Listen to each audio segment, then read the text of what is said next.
தமிழ் மொழி காத்த தலைவனையா, ஞான பழம் கேட்ட குழந்தையா,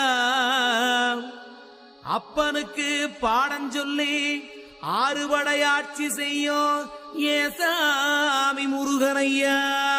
வெற்றிவேல் முருகனுக்கு.